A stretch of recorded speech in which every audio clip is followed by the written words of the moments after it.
নমস্কার বন্ধুরা, আশা করি সবাই ভালো আছেন। তো বন্ধুরা, এখন কথা বলবো বোমা হামলা। বোমা হামলা বলে সিনেমাটা নিয়ে। সিনেমাটা রিলিজ করেছিল 2002 সালে এবং বলে রাখি এটা একটা অফিসিয়াল রিমেক সিনেমা, যেটা তেলেগু ইন্ডাস্ট্রির একটা ছবি ছিল, যেটার নাম হচ্ছে অযোধ্যা রামাইয়া বলে একটা সিনেমা ছিল। সেই সিনেমাটার অফিসিয়াল রিমেক সিনেমা ছিল এটা, যেটার নাম হচ্ছে বোমা হামলা। এবং বলে রাখি এই সিনেমাটা যখন রিলিজ করেছিল তখন সেই রিলিজের কিছুদিন পরই কিন্তু একটা জঙ্গি হামলা তাদের ওপর দেখা গিয়েছিল, বাংলাদেশের ওপর, এবং যার ফলে সেই সময় সিনেমা হল বন্ধ হয়ে যায় এবং এই সিনেমাটাও স্থগিত করে দেওয়া হয়। এবং পরবর্তী সময় যখন ছবিটাকে আবার রিলিজ করা হয় তখন ছবিটা কিন্তু ব্লকবাস্টার হিট হয়। তো এই সিনেমাটা নিয়ে এখন আলোচনা করব। তো সিনেমাটা কেমন লেগেছে, ভালো নাকি খারাপ, সেই বিষয় নিয়ে পুরো আলোচনা করব। তো তার আগে আপনাদেরকে একটাই কথা বলবো যে যদি আপনারা আমার চ্যানেলে নতুন হয়ে থাকেন অবশ্যই আপনারা আমার চ্যানেলটা সাবস্ক্রাইব করে নেবেন। আর যদি আপনাদের আমার এই ভিডিওটি ভালো লেগে থাকে অবশ্যই আপনারা একটা লাইক, কমেন্ট, শেয়ার করে দেবেন। তো বোমা হামলা সিনেমাটা 2002 সালে রিলিজ করেছিল। এই সিনেমার পরিচালক, প্রযোজক এবং সঙ্গীত পরিচালক নিয়ে যদি কথা বলি, তো ছবিটার পরিচালক হিসেবে কাজ করেছিল মালেক আফসারি। ছবিটার প্রযোজক হিসেবে কাজ করেছেন হচ্ছে পবন কুমার, মনোজ আফসারি, এম সাইজুল আলম। ছবিটার রচয়িতা হিসেবে কাজ করেছেন হচ্ছে মালেক আফসারি। ছবিতে অভিনয় করেছেন মান্না, ডিপজল, তারপরে ময়ূরী, তারপরে আসিফ ইকবাল, শাহিন আলম।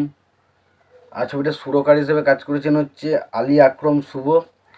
ছবিটার চিত্রগ্রাহক হিসেবে কাজ করেছেন এম বঙ্কারি, সম্পাদক হিসেবে কাজ করছেন চিপস্তি সম্পাদক।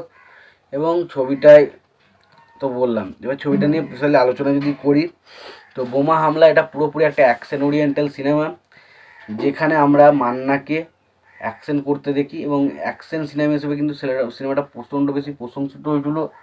সিনেমাতে একটা ভয়াবহ অ্যাকশন দেখানো হয়েছে এবং মান্নার পারফরমেন্স এই ছবিতে বেশ ভালো ছিল। মান্না এবং আমরা যদি পুরো সিনেমাটা নিয়ে আলোচনা করি, তো এখানে প্রচুর একটা বোমা হামলার বিষয় এখানে দেখানো হয়েছে। এবং বলে রাখি এই সিনেমাটাতে আমরা মান্নাকে ডবল ক্যারেক্টারে দেখতে পাই এবং একটা ক্যারেক্টার সাইড মান্না খুবই ভালো এবং একটা ক্যারেক্টার মান্না খারাপ নয়, বাট সে কিন্তু এরকম ভালো মানুষের মতো ছিল না প্রথমটা। তো এরকম আমরা দেখতে পাই এবং সত্যি কথা বলছি প্রচুর অ্যাকশন রয়েছে ছবিতে, প্রচুর অ্যাকশন রয়েছে, ভরপুর অ্যাকশন রয়েছে।